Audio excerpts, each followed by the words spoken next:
Welcome to another edition of Close Mode, the Enterprise Sales Show. I am Brian Dietmeyer, the CEO of Close Strong. And today I'm really lucky to be here with Terry Arnold, who has got a lot of experience, is currently a member of the Sales Enablement Collective, has been a VP of Sales Enablement, VP of Marketing, VP of Ops. So we have lots of good stuff to talk about today. Terry, welcome to the show. Thanks, Brian. Really happy to be here. So, as you and I were talking a little bit last week, we were touching on a couple topics. One is, hey, we've got a revenue problem. Let's train the salespeople. And I'm going to paraphrase here a little bit, but you said, look, there's a huge mistake in thinking that sales training's going to solve all of our problems, and we need to sort of ask a bigger question, which is, what do sales leaders need to do to hit their performance objectives? But I want to go to that first part first about, people think I'm going to roll out sales training in groups of 20, over the next year, announce it at SKO and roll it out. And then boom, stuff's fixed. Evidently, according to you, stuff isn't fixed after we do that. Yeah. I mean, Brian, we've all been a part of it, right? We've all been a part of these massive sales trainings. And the reality is, matter of fact, even the last one that I was a part of, early on in the process, we recognized this is pointless. And, even sales leadership, we were talking about just the dread, right, of having to go through this. This idea in the beginning is like, well, this is going to address the problems and get us to a place where we're going to really increase our performance. The reality is it never really addressed the larger issue at hand, which is we don't have a culture which is designed around sales discipline and managing the details associated, right, with getting that customer through the process. We just have, people that come in, they bring their book of business, and we assume that they're just going to manage those relationships the way they always have, and they're going to achieve the objective. The reality is we turn our sales methodology, our objectives, our goals, our vision even over to people to manage existing customer relationships. And it's perilous, right? It's just perilous to really operate that particular way. So it's there's a lot of levers that leaders can pull to sort of execute these objectives. But and certainly I think we both agree that sales methodology, it's not without value, but what role should it play in kind of the overall plan of hitting objectives? Well, the reality is we need a discipline, right? A structured discipline. I totally agree in sales method. I would never, say that sales training is ineffective or worthless. Right. That's untrue. Yeah. It's just the reality is it's just not implemented in a way or in an environment or a culture that's going to breed success. So, yes. What makes it successful is you sort of have specific objectives in mind. Like, what are we trying to accomplish at the end of the day? And the reality is what you're trying to accomplish is change in behavior. We're trying to see a consistent methodology that brings behavior changes in reps that allow us to achieve our performance objectives. And those objectives then become measurable as well as our behaviors become measurable. And that's really where I think we see a lot of challenges in organizations today is we'll just put this in place and we're going to measure the end result, right? We're just going to measure, do we achieve our performance objectives? And the reality is, like you said, there's a lot of levers through that process. Right. We need to break those down. We need to focus on what those are. And then deliver some methodology to train and then measure, are we getting a behavior change? Without that, it never really achieves its objectives. Yeah. And most of the measurement I've seen, both as a former VP of sales and a former methodology CEO, is that, the thing that's measured more than anything is what most of us maybe not so fondly refer to as smile sheets. Oh, the sales team really, really liked Joe was the trainer and he or she did a great job. And so I wonder, here's a huge frustration to me that I've asked several guests. So American companies spend $26 billion a year on sales training, and that's rather massive investment. And that's bigger or smaller depending on, who's measuring it, but it's a huge number. And I've heard so often, hey, the thing about sales training is if rep walks away with 1 to 2 things, it's really worth it. And as a former methodology seller, my response to you, Terry, if you were the VP of sales, saying that is bullcrap. Absolutely no, it's not. It's not worth it. And what people miss is not only the cost of having that methodology, brought into the organization, paying for the trainers, the opportunity cost. You get 200 reps out of market for 2 days apiece. That's 400 selling days. That opportunity cost is way, way bigger. And so walking away with 1 to 2 things and it's probably worth it. Absolutely not. Why the heck does that persist? Where else do companies spend $26 billion and go, if we get 1 or 2 things out of it, maybe it'll be okay? Yeah, I totally agree with you. I mean, and it's dangerous as well. I mean, the opportunity cost, yeah, I think back to one of the ones that we had done. I think it was probably 8 weeks, and it was almost like an hour and a half a week. All of us on Zoom going through this training process. I mean, the cost of that was just incredibly challenging. But the biggest danger, I think, Brian, is if someone takes 1 or 2 things away, maybe that does help them. I mean, the reality is most people forget that stuff within really even a couple of days after the training. Yeah. But the danger is that they hold on to a tool or something that seems to work for them for a while, and they integrate it into what they're currently doing. And then the reality is how do we track that? I mean, what kind of behavior is actually changing, or what kind of environment is the salesperson on their own, right, creating for the sales process that we can't manage, we can't track, and we have no idea if it's actually going to hit our goals. So we get at the end of the day, we're looking at our sales performance, and we're going, well, gosh, we did all this training. Why in the world aren't we moving things along the way? Well, what were we trying to accomplish, right? And are we actually getting the results that we trained for? And it's challenging. And I know we're going to talk about this later, but we get into sort of sales leadership and regional sales management. Those types of levers they're poorly pulled as well. It's interesting to me. I maybe you can tell I'm super passionate about this subject, and I was when it was my methodology I was selling. I would often, as I said to my team, go rat ourselves out with our own customers to say, you spent 400 grand with us last year, and after the training events, nothing's happening. You're just buying training events from us. So it was my own frustration with feeling good about what I was doing for a living back in my previous organization. People loved what we did. However, it wasn't sticking. So I think back, one of the reasons I executed a huge research project years ago with Selling Power Magazine and Standard Register Corporation. We studied 150 companies who had deeply embedded the training into the DNA of their workplace. And I was fascinated to know. We did surveys, then we did focus groups, and we really dug into this. And I'll tell you, the number one driver of embedding DNA into the sales organization was that it was connected to a larger strategic initiative. It was seen by executives as a way to get something executed. And I often feel like, I don't bring that research to enough people, because here's the story I can tell you. And I interviewed this gentleman for the research, Mike McCarver with KLA Tencor.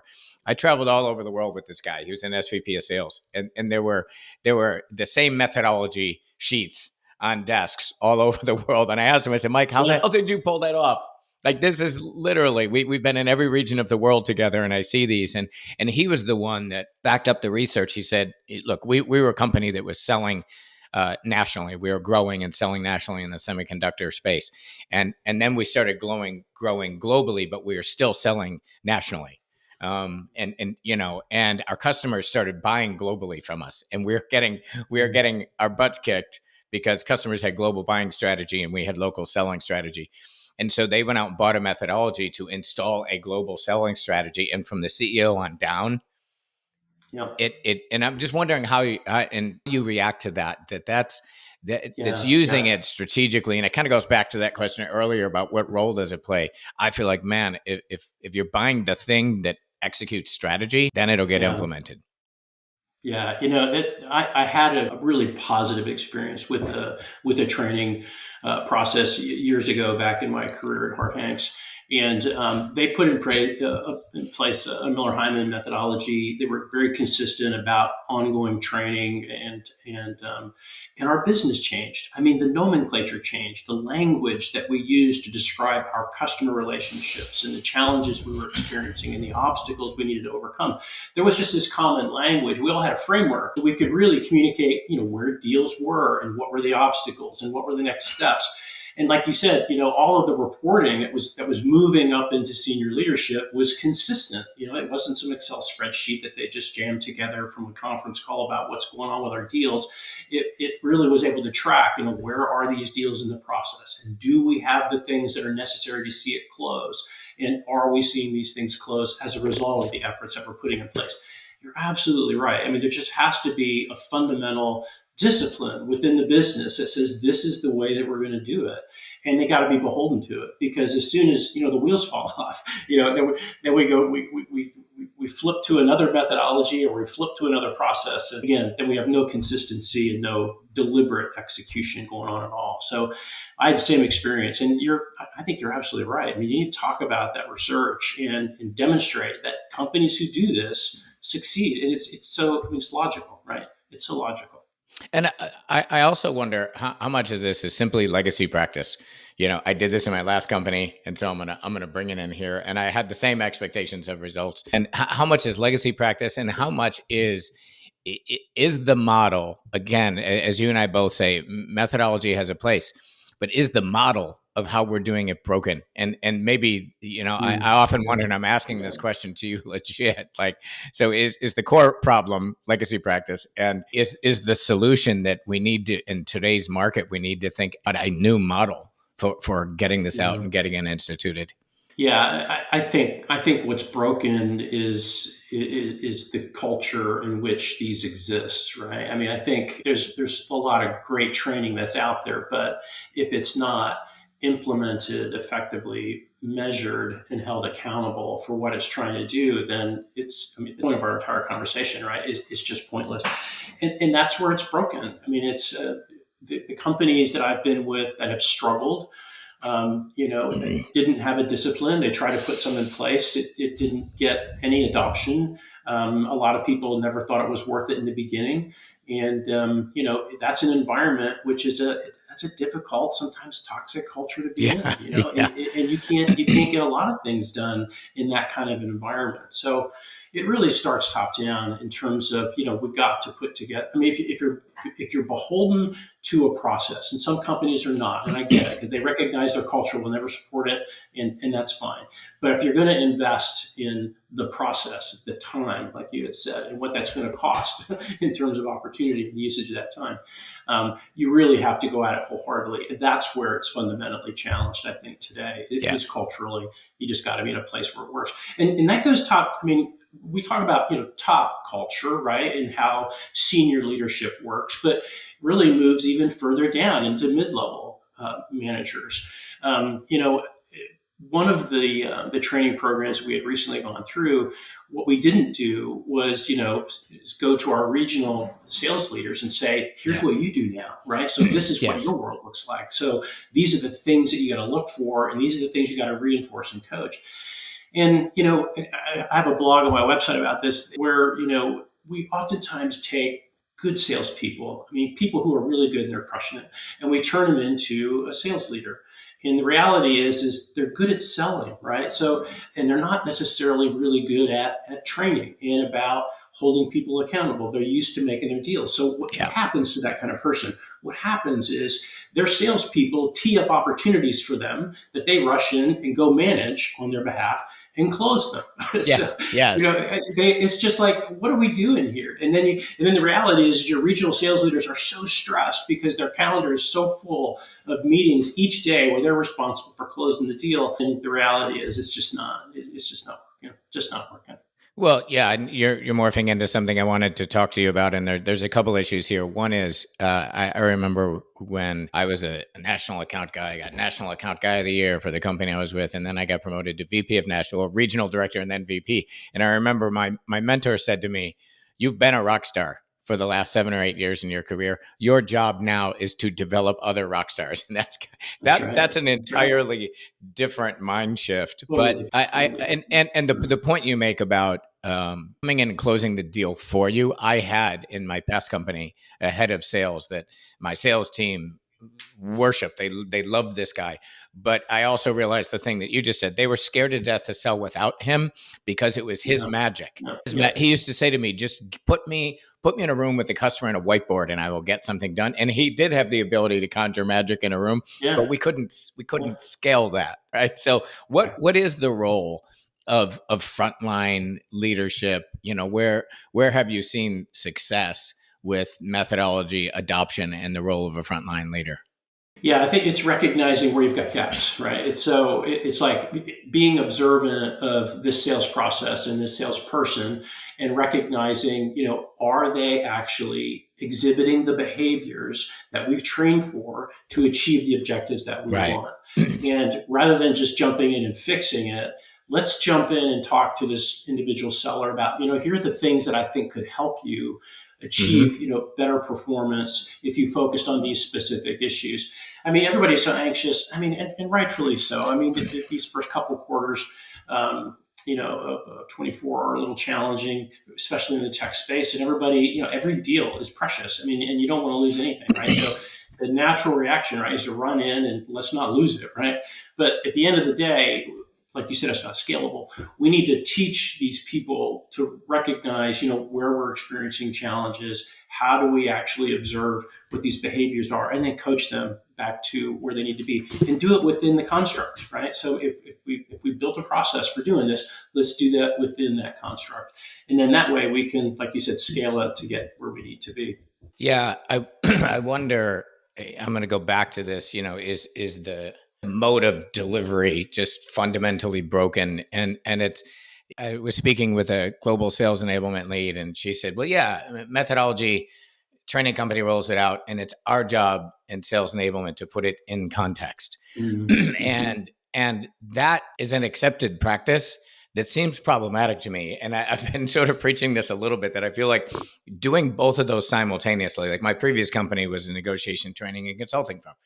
And we made this move from not how do you negotiate, but how do you negotiate your value against this specific competing alternative to achieve this set of Yeah, commercial terms. yeah, And I yeah. feel like if that leap is made, frontline managers and reps are going to pay closer attention to it. I just wondering about your reaction to that. Yeah, I mean, I think providing that level of skill that frontline salesperson needs to better understand the competition, our positioning.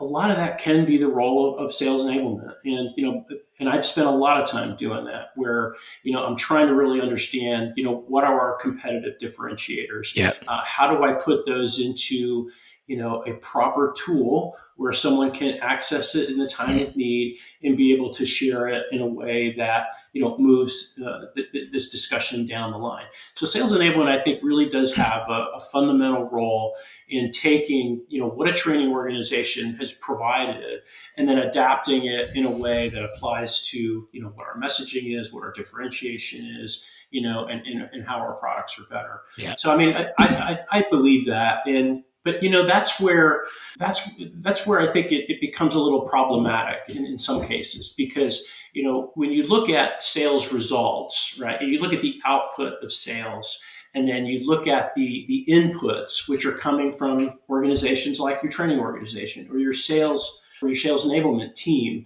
and you look at the inputs coming from enablement and the output of sales, and if you don't look at what's going on in between that, we oftentimes think that, well, the training that we have is not getting the results that we need, Yeah. or the messaging that we've created and delivered and the content that we've created and delivered is not producing the results that we want. The problem is ownership, right? Yes. I think that's really where the challenge exists. So if you think about it, sales enablement has the responsibility and the accountability for taking, product messaging, marketing messaging, overlaying it to sales methodology and language, and then making it available. That's the Yeah. responsibility of enablement.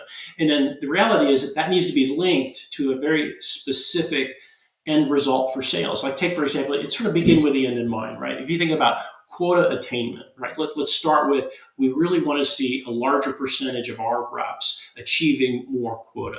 Well, how do you do that? Well, you do that by building better relationships with customers and prospects around a narrative of our products and services, and get those to a place where they begin to generate revenue because we've built relationships that we're effective in maintaining it. So what's the problem? Take the step back from that. Then we need training, right, on how to have a role play conversation around our products and services that really help contribute that to relationship, which actually get the quota attainment. We need to sort of link all those together, but there's owners in there, right? Yeah. The owner of the creating the training piece and making it available is the responsibility of sales enablement. That's what they do. But the behavior, that's the input, right? The output is the behavior from salespeople who actually are building those relationships. And we're measuring, are we actually getting the number of relationships generated? Do we have people at a place in the funnel which is meaningful and eventually profitable out the back end? Those are the measurements that really help us then begin to evaluate our output. Did we actually, get quota attainment, and are we getting a higher percentage? We've got a thread, right, that runs through everything that we do, and we can largely say, all right, so if we tweak this a little bit, that is directed specifically at an objective where we need to see behavior change in order to get the results that we want. That's where I think all of this begins to come together. And then the last piece of that is ownership and accountability, right? If you're not getting the number of initiatives put together on the enablement side to address the pain points that you have to get the results that you want, that's a sales enablement problem, right? Then we need to address that. Or it's a sales methodology problem, right? We need to figure out what those inputs are. But the middle piece is the one that I struggle with the most. It's like, well, who owns behavior change? Right? That's where we talked about that sales manager. They need to be accountable for behavior change in the teams in which they're managing. If they're just managing results, like you said, they run in and close the deal, right? And the reality is that's not going to be sustainable long term, and it's not going to get us to where we need to be. So and that's a big piece of this. So much, and I'm sure you're seeing this, and anyone here listening is aware of it painfully firsthand. But Outreach just came out with a really interesting article that it's like sales has a process problem. And that's not very sexy, but it was damn right on. Like when I read it, and I think, and I'm paraphrasing, sorry, Outreach folks, but in an environment where everything was expanding, who knows, what do we want to call it, the last 10 years, the last whatever, that process wasn't that important. But in 23, with all the uncertainty, in 24, we've got to get kind of back to the basics, to use a cliche. And so and I think that's a lot of what I'm hearing you say. Like we may need to get back to that systemic process and look at all the levers we're pulling. But it's funny too. And another thing I'd love your reaction to, I just saw another piece of research that 70% of reps are loath to fill out another blank form. And that blank form could be, the purple sheet that you're filling out from this training or your CRM. And yet that keeps coming out. And I think a lot of training is that way. It's like, all right, we're going to give you this and then fill it in for your account at the end. And I wonder, I think we all know that that's a problem. That's the way it's always been done. But this is the part I would love your, reaction to that. And then this, you remember years ago when guided selling was a thing too? But it kind of, I don't feel like it ever really came to fruition. And Upland Software just put out an article about what is guided selling, which I thought was kind of fascinating because it seems to be resurrecting a little bit, but I think it's tied to that no blank form things. This is what reps said. I do not want to fill out another blank form, but I will take guided selling, which is give me content, give me data that helps me sell against this competitor in this moment in time. And maybe that's part of the core problem with methodology, is that we need to not have a two-phase approach to methodology and then we put it in context, but boom, just let's put it in context right away. Because what I see from looking at this research is reps are saying, oh, I will take that. Yeah. I think, and I totally agree, that asking salespeople to fill out another form is not helping. And it's the challenge really is, well, then if you're not going to fill out a form, how are we going to measure it, right? Right. There are technologies which are coming into play now that the digital recording that's going on and using AI. Yep. These solutions like Gong, are enabling a level of observation that we've not seen before, right? And then AI is giving us an opportunity to not only observe, but to recognize patterns, and our patterns are aligned with our objectives. And if they're not, there's some things that we can do in order to remediate that. So I totally agree that having salespeople have to fill out more stuff is increasingly Yes. more challenging, because really what they're looking for and what they deserve, right, is how do I do this better? Correct. That's all they Right. all they want. I mean, Yep. all they want to know is, okay, if you've observed the behavior of mine and it's not in alignment, then show me Yeah. how do I make this better? Because they want to be successful, Yep. and we all want them to be Yeah. successful. Yep. It's not about adoption, right? I mean, oftentimes we think if you just do everything that I've told you to do and fill out everything I told you to fill out, you're going to achieve success. Well, the reality is it's how are they behaving? Yeah. Right? It's not Yep. what they do and how are they behaving. Yeah, and I do believe that the precursor to that is maybe the model of the way we're bringing it to them is broken. So we in my new company, one of my co-founders and we interviewed 60 execs, just kind of architecting our solution. In the podcast now, we've talked to 50 plus sales leaders, sales enablement leaders, CROs. This is amazing to me. I'm going to go back to this 26 billion we spend on sales training. One of the most common problems I hear is we suck at discovery. We're not doing good discovery, and then therefore we're selling products versus solutions. We're reacting to what the customer thinks they need versus us prescribing a better solution. And this is again that really street level problem with why is, and I'm not joking when I say nearly 100% of now it's been over 100 people we've talked to in leadership positions who have invested heavily in some discovery methodology, and they're still complaining we're not executing discovery and we're selling products versus solutions. This is the basics. Well, it's foundational, right? If you really haven't properly addressed what the customer is trying to solve, you're just going to be throwing stuff against the wall, and you can't really differentiate, if you don't really know, what it is they're trying to solve. But as a salesperson, it's comfortable selling the product, right? It's comfortable. So I have a widget. Here's what the widget does, and here's why the widget is better. It doesn't really matter what you're trying to solve, but here's why this widget is better. Yeah, that's the pathway that most people tend to go down. And that's not the kind of behavior that we're looking for. And it comes back to that, foundational question, like, what's broken? Well, you don't really know what's broken if you don't have a methodology to understand what you're actually doing. Right. So you're just sort of winging it, right? You're just trying to throw, another Band-Aid out there to try and fix something that you don't fully understand is the challenge. And that's kind of the process problem, right? If you don't have the process, you can't back up through it and see where we're broken or where we're missing. Yeah, I really appreciate, you and I had a pre-call. I know you did some work before this, and your time and your ideas. You've been super generous with both. And we think of this podcast as kind of a community sharing place for those of us who do the job every day, to say, hey, what are others struggling with? What are they thinking about?